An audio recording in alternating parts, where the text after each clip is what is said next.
Station, this is Houston. Are you ready for the event? International Space Station is absolutely ready for the event. Clinton Global Initiative, this is Mission Control Houston. Please call station for a voice check. Station, this is Clinton Global Initiative. How do you hear me? I have you loud and clear. Station, please stand by for President Clinton. Okay, Jeff, we should have... First, I'd like to ask our resident astronaut, that is the one who's here, and he's been in space 3 times, but decided to stay on Earth with us today. Colonel Katie Coleman, are you here? Let's give her a big hand. How are you? Now, this says we have a minute until the space station. No, now it says it's live and available. I don't know. Maybe we're too busy to call Reid. Are we? Well, I don't know. Let's see. Hey, Katie, I can hear you. I can hear you. Well, I know y'all have been tweeting. I wanted them all to myself for a little bit. That is Reid Weisman. Tell him hello, everybody. Can you hear us? I think so. Yes, sir. Yeah, we hear you loud and clear up here on the That's space good. station. We hear you loud and clear up here on the space station. What do you want Americans back on Earth to know about the space station, about the role of governments and businesses from more than 15 countries who produced it, and what good is it today? What are you doing up there that we should care about and be grateful for? Well, that's a super question. And really, what I want everyone to know is just what a unique and amazing place this is that we have up here. Countries from around the world came together about 15 years ago and built this orbital outpost, this amazing scientific research facility that we're living on today. And really, the research that we can do up here, when you remove gravity from the equation, it always has some sort of odd, unique, and sometimes game-changing outcome.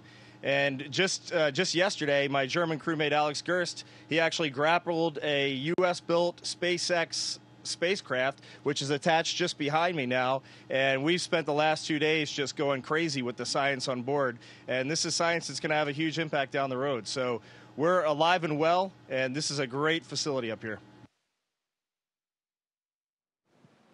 Something that I like to tell people is that, up in space, we're very far away. We're far away enough to have the big picture, and yet we're close enough to make a difference. And people often think that the things that we do up in space have to do with just space, but there's experiments like Reid is actually wearing. I can see some familiar, and I'll try to say beloved equipment right now. He's doing an experiment.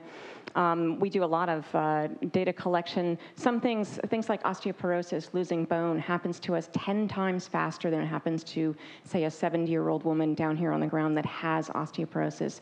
And because it happens so quickly to us up there, it's very measurable. It allows us to take measurements and learn how that process works. So that knowledge comes right back down here, down to Earth. Now, fortunately, we've also learned some countermeasures to prevent that. And unfortunately, the bad news is it's exercise. I think we all need to exercise for the rest of our lives.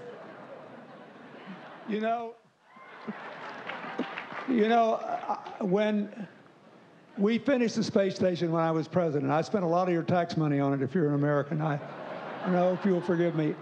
And I had to personally approve the oldest astronaut ever going up, John Glenn, who first went up in 1961 and then went up at the age of 77, and I approved it, and I sent an email to him in outer space. We wanted to study the effects of space travel and weightlessness on the aging process, but I don't want you to age too much on the osteoporosis front. So I think we should take a selfie and email Reid, and that way you've emailed Reid Weisman in space as well, not only John Glenn. So we're going to turn around so we don't, we're not going to look at you. We're going to have you in our picture, Reid. Let's see. Okay, are you smiling, Reid? Yeah. Smile, Reid. Here's one more. Okay, and I'll go ahead and email this to Reid if that's okay. That's a good deal. He'll have it in about Reid, 5 minutes. Before we have to get off, what do you want our group to know about what you see and what you've learned about the Earth's environment by being out of state and looking out in outer space, looking down on it? I'd say there are no words to describe that first glimpse that you have as a human being when you get to look back on your planet. And for me, it was about 120 days ago when I first looked out my spacecraft window right after launch, and I got to see that tiny, thin, impossibly thin blue atmosphere that covers our Earth. And it's within that every living creature survives on our planet. And then once you get up onto the space station and you get to spend months up here, you realize just how incredibly dynamic our Earth is. And it's a beautiful living organism. And I think that right there captures my feeling, my emotion, looking back at our planet. You want to say anything about that? Well, it's a really special view, and to me, the fact that you can look down and see the whole planet, it's almost hard to feel as if you're from any particular country. And I think that's actually what we're all here about today, is that it's one place, and we're all from here. So, what's next for the space program? Katie, if I can, I'd like to bring in Alex. I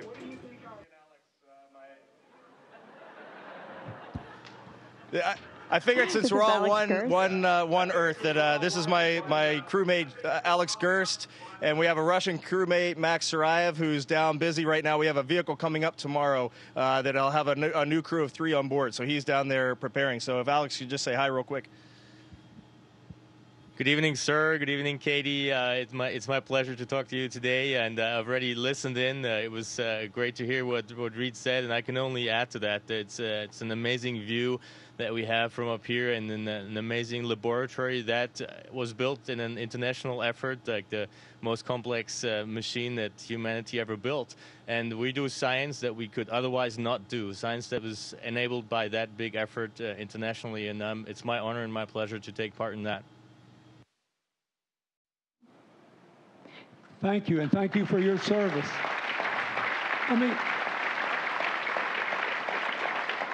I know you're going to have to sign off in a minute, but what do you think the next frontier in space is? What's the most important thing we could do that would advance life on Earth if we found out certain things in outer space? Well, sir, I think the simplest answer to that is we keep going.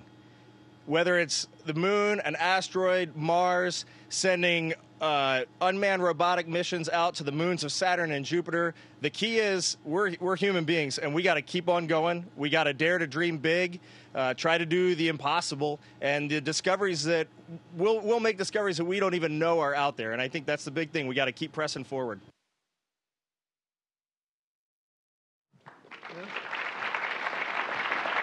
So I think we actually have until 22 after by our clock down here with you. Can you all talk about, this is an international space station. There's 15 countries officially. There's, I don't know, 90 or so, or any one given time doing experiments up there. But how do you get these countries all actually working together? Can you all talk about sort of there's the big government level, and then there's the level that we're at, even though we're up high on the station, where you really make things work. And can you all just talk about how it really works? So Katie, that's a great question, and I would say the way I would answer that, we're operators up here, but more than that, we're friends. And the 3 of us up here right now, we're all great friends.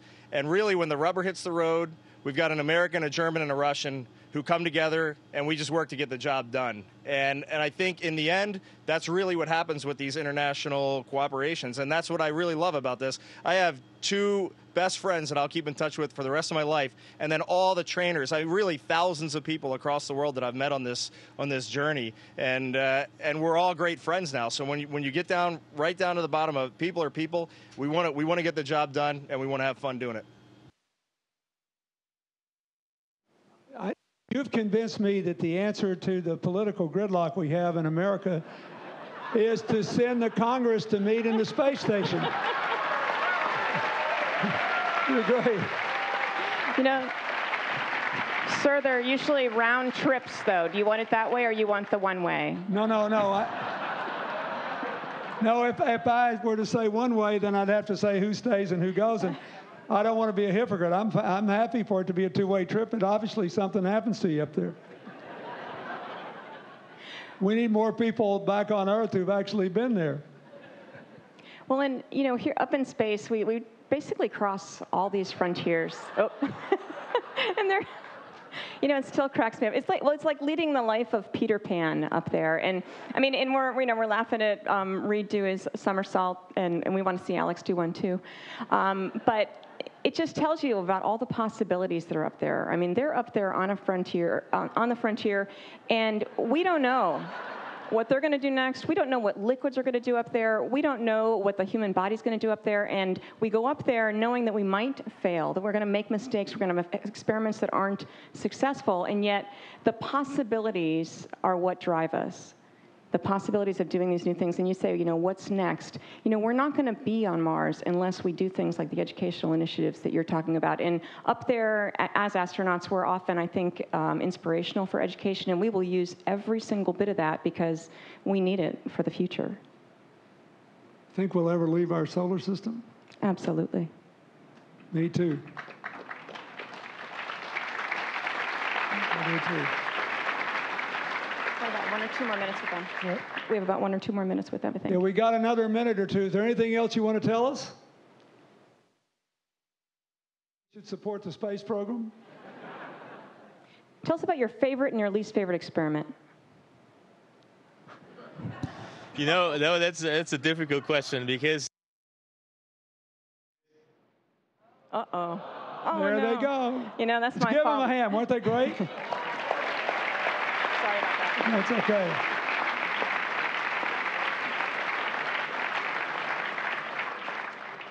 Well, so we're going to Mars someday, where there might have been life at one time, right? We're going to find out. You know, it's a combination of robots and humans. You know, we've got a robot up there on the space station. We have robots going to Mars. I personally would like them to go and figure out how things are first. I mean, we need to know before we send humans. And we have plans in place. It takes a while to put those plans, for those plans really to reach fruition. And something that's been interesting to me is that people need to see something to believe it. And maybe that will help, you know, when people are thinking about why initiatives are successful. When you see a rocket launch in person, which I think you have, there's something amazing that when that happens, and there's something in you that knows that that's really, really big. And if you don't see that, you're not so sure there's a space program. Well, we are launching from different places. We have a space station living up, we have 6 people usually living up in space, 3 more launching tomorrow from Kazakhstan. So those things are happening, but it's not, when you don't actually get to see the evidence of it. People are excited because of last week's announcement that announcing our new commercial carriers, Boeing and SpaceX, that will build new capsules to bring us to the space station. And then suddenly people realize we do indeed have a space program. We have one. We're going places as a planet. And I think that if we keep in mind how to keep people inspired with real visions, maybe we'll get there. Thank you. Let's give her a hand. She's great. Thank you.